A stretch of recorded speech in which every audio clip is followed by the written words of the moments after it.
আল্লাহ বলে গো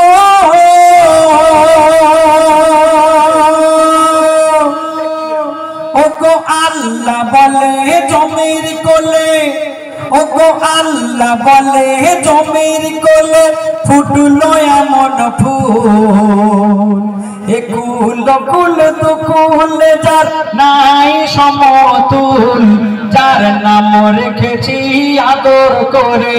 আল্লাহ বলছে আমি যার নাম রেখেছি আদর করে, মোহাম্মদ রাসূল, আমার মোহাম্মদ রাসূল, তুমি দয়ার রাসূল। আল্লাহ বলে গো আল্লাহ বলে জমির কোলে ফুটলো এমন ফুল, একুল কুল দুকুল যার নাই সমতুল, যার নাম রেখেছি আদর করে, মোহাম্মদ রাসূল, আমার মোহাম্মদ রাসূল, তুমি দয়ার রাসূল। একদিন একটা বুলবুল পাখি, আপনারা বুলবুল পাখির নাম প্রত্যেকে শুনেছেন, হয়তো অনেকে দেখেছেন। এই বুলবুল পাখি দেখতে খুব সুন্দর হয় আর ছোট মতো হয়।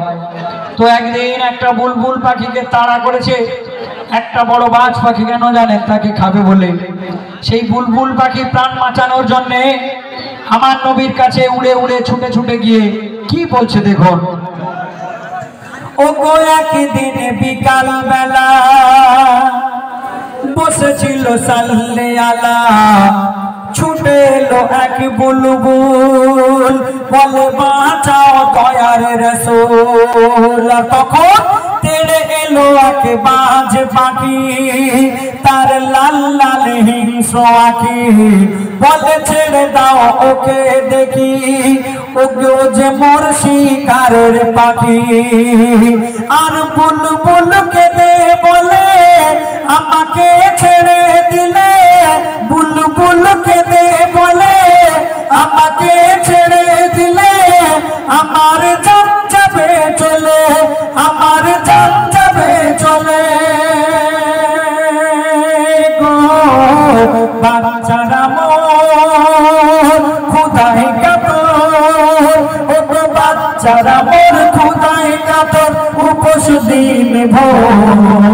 তখন আল্লাহ রাসূল বলছে ধৈর্য ধরো সবর করো, ও বুলবুল ধৈর্য ধরো সবর করো, ভয় কিছু নেই তো, আমি থাকতে পারবি না খেতে কেউ তোর মাংস এক চুল, বলে মোহাম্মদ রাসূল, তুমি দয়ার রাসূল। আল্লাহ বলে গো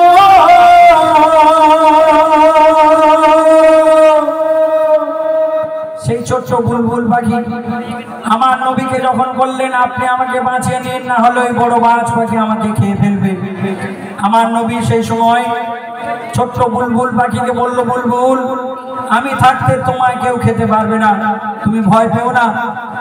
আল্লাহ রাসূল যখন সেই ছোট্ট বুলবুল পাখিকে নিজের জুব্বার মধ্যে ঢেকে নিলেন, তখন কিন্তু বড় বাজ পাখি উড়ে উড়ে এসে আমার নবীকে বলে, ইয়া রাসূলুল্লাহ আপনি তো জানেন আমি ঘাস খাই না, মাটি খাই না, এই ছোট্ট ছোট্ট পাখি পক্ষী খেয়ে আমি বেঁচে থাকি, আর আপনি যদি তাদেরকে হেফাজত করে নেন আমি তো না খেয়ে মরে যাব, আপনি বিচার করে বলুন আমি কি খেয়ে বাঁচবো। আল্লাহ রাসূলের সেদিনের বিচারটা খালি শুনুন। তিনি বিবি আয়েশাকে ডেকে বললেন, বিবি বাড়িতে আমাদের রান্নার জন্য যে কাঁচা গোশ আছে তার থেকে কিছুটা নিয়ে ওই বড় মাছ পাখিকে দিয়ে দাও। ওগো বলছে দয়ার নবী, ওকে কাঁচা গোশ দাও আয়েশা বিবি, বাজ পাখি খেয়ে নিবি, বুলবুলকে ছেড়ে দিবি। আর তখন বলে বাজ শোনো দোস্ত, আমি খাবো না বাসি গোস্ত, টাটকা গোশের আমি ভক্ত, তার সাথে তাজা রক্ত। তখন নবী বলে দিলাম মোর কামলি খুলে, তখন নবী বলে দিলাম মোর কামলি খুলে, মোর পিঠের গোস্ত তুই খা তুলে তুলে।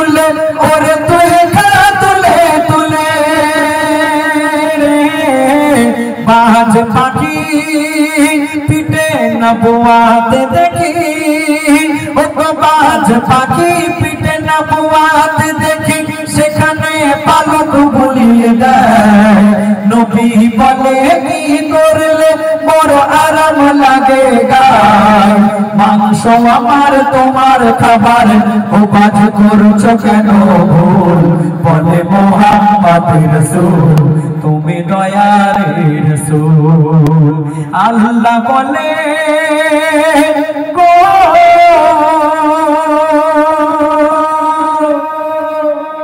সব শেষে শুনবেন সেই ছোট্ট বুলবুল পাখি এবং সেই বাজ পাখি যারা আমার নবীর কাছে এসেছিল বিচারের জন্য তারা কারা ছিল ও গো খুলে গেল ভেদরাজ তারা ছিল না বুলবুল বাজ সেজে ছিল নবীজি জজ বিচার করা নবীর কাজ আর বুলবুলির ছদ্মবেশে মিকাইল ফেরেশতা আসে বাজ পাখির রূপ ধরে জিবরিল আসে খোদার আদেশে আর তারা তখন বলছে কেন শ্রেষ্ঠ নাম তোমার তুমি কেমন করো বিচার তার পরীক্ষার ভার দিল মোদের পারবার দেগার আর কেন সেরা বলে নবী মোরা সামনে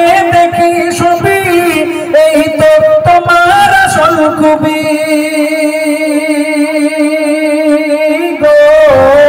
তুমি বুদ্ধি খাটাও ঝগড়া মেটাও তুমি বুদ্ধি খাটাও ঝগড়া মেটাও নিজের গায়ের গোশত খেতে দাও একই বিচার এ তো খোদার বিচার নিজে তুমি করে দাও পারলাম জানতে সিদ্ধান্ত নিতে করলে না কোনো ভুল ওগো মুহাম্মদ রাসূল তুমি দয়ার রাসূল আল্লাহ বলে